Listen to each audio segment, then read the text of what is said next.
Here we go. Hey, everybody. 9 o'clock East Coast. Mike Lieberman and Eric Kalis here with On the Horizon going into week 3.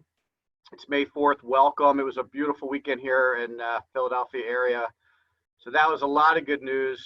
Got to get out and enjoy some fresh air and some nice sunshine. It's been chilly here on the East Coast. So it was a really nice weekend.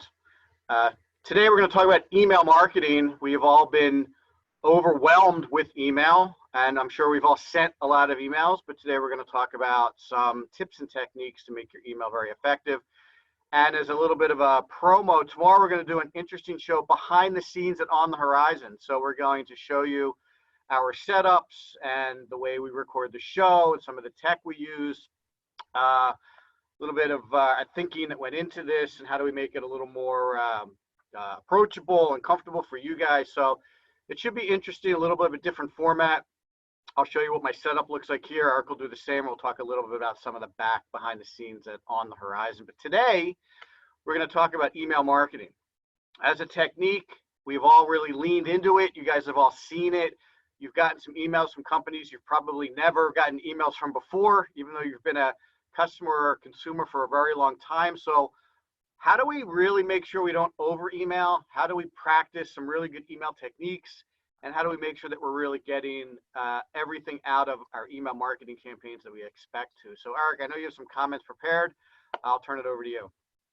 Sure. So I did some research over the weekend. I was looking for different kinds of emails. Yes, Mike is right. There's as many emails as my inboxes can handle because everybody's sending a COVID-19 email. And I kind of sorted through them and put them into different categories. The first category are the ones that are being of service, right? How can your brand be of service in such a time like we're going through now? Are you in a position to help bridge a gap or help people? Now is the time for brands like ours to give back, not sell. I think the investment that you put in now by having a very sensitive email will go a long way when things go back to normal. And that is the concept of the show. What is the new normal? So let me give you a couple of examples. One is a company called True Earth. If you don't know True Earth, they sell environmentally friendly laundry detergent. The subject line was, can we help you? So right away, they're having the right posture of help, not selling. They also know that people are panic shopping because they have to get their laundry detergent. So they talked about how they're in a position to help. They have detergent. They're still shipping. They also wrote a little bit in there how they're a little less expensive and they're better for the environment, just to remind you of their brand positioning. And the coolest thing about it is they had a special section that highlighted that each container is good for 384 loads of laundry, which is very quarantine friendly. So once again, let me help you without directly selling. Number 2 is the pivot. Company called Springboard IT. They're a managed services provider, so they'll look over your computer systems and networks while you're working on them. But they realized that a lot of people dramatically had a shift to working from home or remote working. So they designed a whole set of best practices for working at home. When it comes to IT, they sent out a checklist that anybody could use to make sure that they're adhering to those. And once again, they were helping, but they quickly pivoted to make sure they were listening to their clients. The fourth one is adjacent products. So there's a company called Wild and Wolf. They do board games and games you could play at home. So their whole thing was, let us help you with this time at home with your family. We have all these great board games that might help you. So it's not specifically about solving a virus, but helping people in adjacent things like, getting through the evening with a bunch of rambunctious kids. And I think that the best ones that I reviewed were the ones that were authentic, where people were actually submitting pictures of them on the couch or in their third bedroom, where it's couch to couch. We all are in this together. And I think that authenticity goes a long way without a, stock photo to kind of muddy the waters. The theme, Mike, that ran through all of these is that they were always putting the customer first. And I think that's really important because we've talked for years and years and years how hard it is to talk about the other folks and not yourselves. And that was definitely a common thread running through all those really great emails. Yeah, those are some really good examples. If you want to dig in and go a little bit to the next level, then we have to talk a little more about what we think we're going to expect from an email campaign. So yes, open rates are up generally across all email, and click rates, the difference between open rate and click-through rate is if I open it up and read the email, that's an open rate. If I click on something in the email, that's a click-through rate. The goal of all of our email campaigns should be to get that click. The open is nice, but really our objective here is to get them back to our website. The purpose of an email is to stay in contact with your clients and prospects and customers and get them to come back and continue that conversation with you. So keep those in mind as you start to think about your email. Again, if we want to really talk technically about how we get our emails to work, then you got to start with segmentation and strategy. So you really don't want to send the same email to everybody on your list if you can avoid it. I know sometimes that is a relevant strategy, but in most cases, if you can segment your list into different buckets, you're going to get better performance. And that's going to allow you to tailor that message a little bit differently for those people. To Eric's point, the more personal that message and story can be in your email, the more effective it's going to be in terms of open and click. The same thing comes in terms of now taking that one step further and trying to personalize that individual email. So, we've all seen the dear friend email, and we know right away that that's probably not someone who knows us very well. It's kind of a blast email to whoever they could get their hands on. And today you really can personalize these emails quite a bit. You can put a name in the subject line, which tends to improve performance. Obviously, Dear Mike or Dear Eric is going to do better than Dear Friend. You can get company names and personal names in the body of the email. You can get industry name in the body of the email. You can tailor the picture in the email. So there's a lot of personalization capabilities in almost every email marketing tool that you could be considering using that just makes that email a little more personal.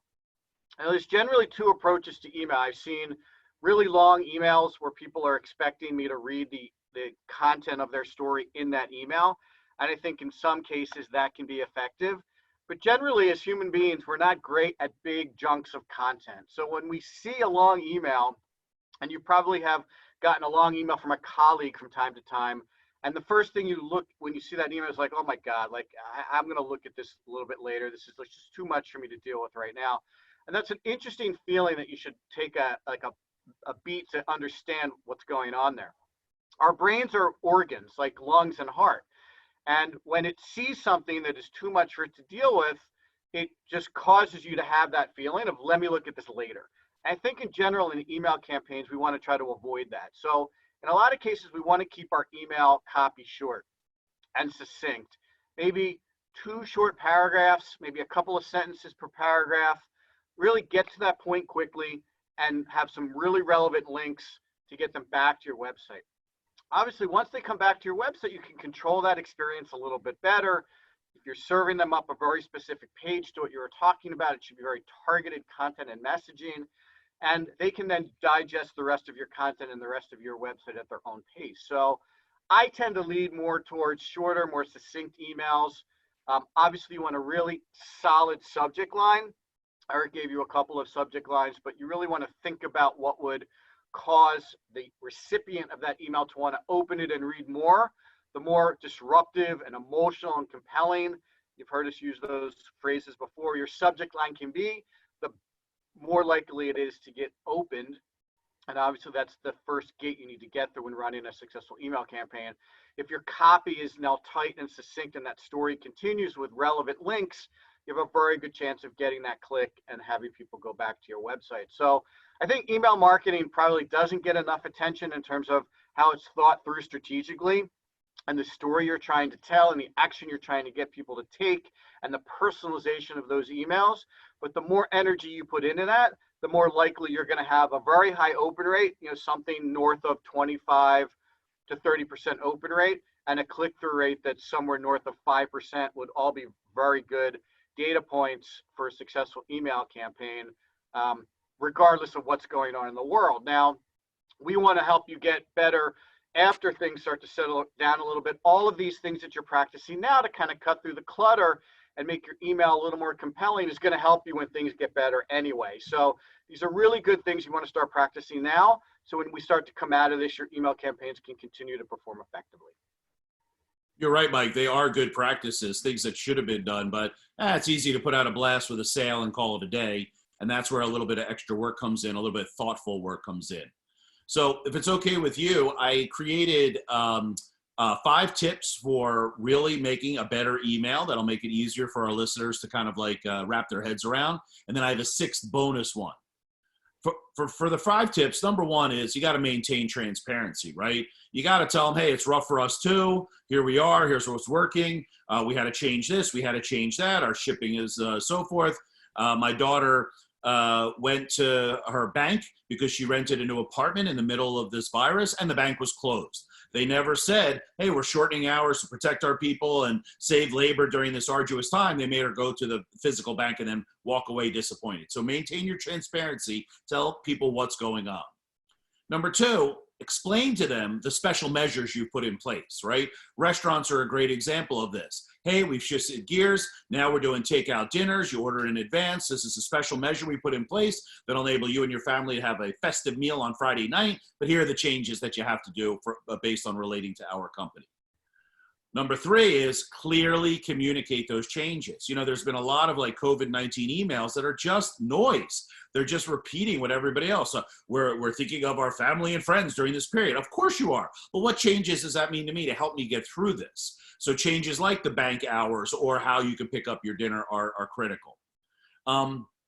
Think about ways to offer services at a distance. We've talked about car deliveries earlier in this series. We talked about the company that pivoted from auto body to sanitizing your car. Ma'am, please stand behind the yellow line while we service your car. All of these changes are helping people understand, oh, I still can have some basic services done. I just have to do it in a different no contact kind of way. Help me understand what that means to me.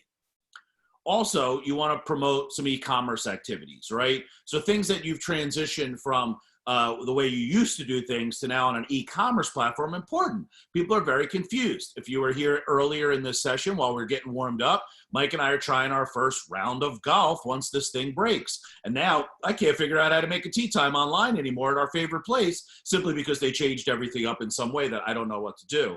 Mike even suggested that I use a phone to call them. Horrors. And to be honest with you, I thought about a 6th one from a story that I heard from an entrepreneur over the weekend. They had a few employees calling and saying, hey, where's my paycheck for the month of April? Well, this specific business was completely closed down. But he didn't do a good job of communicating via email internally to make sure that his team members are all on the same page and knew what was going on. Obviously, there was no work to be done in the month of April for this specific company. And one email saying, okay, guys, we're shutting it down. Going to let you know as soon as things break and we'll get back up in business would have gone a long way to disappointing key team members who might have been expecting a paycheck in their bank account because there was no internal communications. So there's 5 good tips for communicating to the outside world and 1 good tip for communicating internally to your team. Back to you, Mike. Yeah, those are really good examples. You know, I'll tell you too, like all of us are trying to support our local restaurants and order curbside and pickup and delivery. And, you know, a lot of these restaurants kind of blew off the idea of email marketing when things were good. And now they're kind of jonesing for an opportunity to talk to us on a regular basis. You know, to Eric's point, these restaurants really could have shifted more aggressive. A lot of them, some of them did a good job, but most of them didn't, shifting very aggressively into communicating with us in more real time. You know, if my favorite restaurant was going to offer a special curbside pickup dinner menu every single day, and every day they were going to let me know what it was, I would probably pick up a couple of those from time to time. But if they never asked me for my email address before this, they now have no way to get in touch with me. And even the ones that are doing it, some of them doing it only on the weekends, like they had an opportunity to think a little bit ahead of the game on how to stay in touch with their customers. A lot of them really didn't understand the power of digital marketing and how to stay in touch with prospects. And now I think a lot of them are wishing they had done a little more back in the day in terms of collecting email addresses and staying in touch with their customers. It would have really helped them these days. A couple of other kind of mechanical things to think about is, A, you don't want to over email people. And this can be a common problem when we don't have a lot of other tactics. We can't see our prospects and customers on a regular basis. But if you start over emailing me and I start to get annoyed, I can flag your company as a spammer. And today's day and age, it's actually quite easy to do that, to report a company as sending spam. And it only takes 1 or 2 of those reports to put you on a list that you do not want to be on. A, you could be suspended from using your marketing automation software to send emails out, Worse, you could be on a blacklist that requires your internet service provider to limit your entire email capabilities. And we've had to rescue a number of clients from both of those situations a number of times. So you really have to be careful. The best way to keep an eye on that is monitor your opt-outs.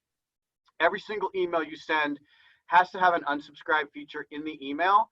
And if people are unsubscribing on a pretty high rate, and you should be looking at rates anywhere from, 1 to 2 or 3% opt-out rates on a pretty sizable list could be enough to get you flagged as a spammer, and you do not want that to happen. So if you do see opt-out numbers ticking up, or you're a little concerned about the opt-outs you are getting, my advice would be just to slow down the frequency of those emails. Look at segmenting your list a little more specifically. That'll keep people from feeling like they're getting emails that don't pertain to them. And that should help you tamp down that opt-out rate, which will prevent you from getting kicked out of your email service provider. You do not want that to happen. And like I said, if Comcast or Verizon flag you as a spammer, you're going to have a much bigger issue. You won't even be able to get or send business emails. So do your best to prevent that from happening.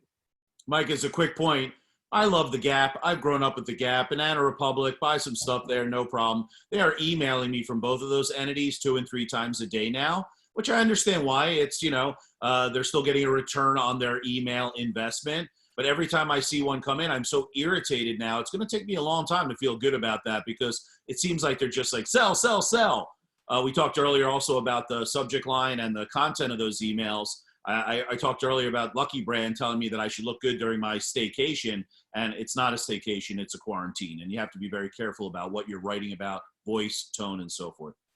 Yeah, that's a very good point. And when we end up talking to clients about their email marketing campaign, one of the biggest questions or challenges we hear is, well, what should I write about? What should I send? What story do I want to tell? And this is a common theme when you're talking about email, when you're talking about blog creation and content creation. Like the big question of what am I supposed to say is almost always the largest challenge. And this is so easy to get over. All you have to do is think more long term. Think about a little calendar, right? I want to send an email out every 2 weeks. Okay, let me come up with 10 ideas that could carry me for almost 3 or 4 months worth of emails. So I'm going to do 2 a week. That's a very reasonable, 1 every other week. That's a very reasonable frequency. Just start coming up with some ideas for these 10 emails. They don't have to be in order. They can be rough to begin with. And with a little bit of work, you'll pretty quickly come up with probably 10 decent ideas for emails that you can start to now plan out over a period of time. Then you can hone in on your subject line. Then you can work on the copy. But the fact that you have a bit of a map for the next couple of months of emails, some things that you think are going to be relevant, taking into consideration Eric's advice around being sensitive and empathetic to your audience, taking into consideration some of the things I said about trying to be disruptive and compelling in the story and in the subject line that you're trying to get out there. And you will quickly have a nice framework, a nice kind of skeleton for what your email marketing campaign could look like. And look, we swap those around fairly frequently. So what I thought I was going to send at the end of May, I may end up sending it at the beginning of May if it feels a little bit better or a little more timely. But the fact is, I didn't sit down and say, what are we going to send for our email this week? When you put that extra pressure of what are we going to do right now for something that has to get done immediately, you tend to get a worse product and you end up with a lot less efficiency from the performance of your marketing campaign. So a little bit of forethought, a little bit of planning, like we say, strategy before tactics, almost always will help you produce a better product and get better results from your marketing. Anything you want to wrap up with, Eric? Yeah, I mean, if you think about that list of pains and problems you have when you did your persona work, identifying the perfect client that you want to do business with, that list of pains and problems usually has some good insight into what your emails can be. How can I help them solve this problem? How can I help my people solve that problem? And then write about some of the solutions you might have and make it go away. Remember, help, not sell, sell, sell will get you also a better response. Really good. Thanks so much. Can I give a little shout out to Lisa Horst? I see she's on the call today, and she sent us a lovely card over the weekend thanking us for this show, and that goes a long way with us because we're only doing this to try to help some folks be positive when we come out the other end of this and continue the momentum we had in the beginning of 2020. So thanks, Lisa. You made our day. Thanks, guys. Really appreciate it. And tomorrow we'll do a little bit behind the scenes of what goes on the horizon. So if you're interested, share with some of your friends, colleagues, and peers. And we'll see you guys tomorrow. Have a great Monday. Mike, quick question. If we're going to do behind the scenes tomorrow, does that mean I have to put on pants? Well, you have been wearing pants for the last 2 weeks, so I don't see why it would be any different. There's some white banner for you guys. Have a great Monday, and we'll see you all tomorrow. Thanks so much. Bye-bye.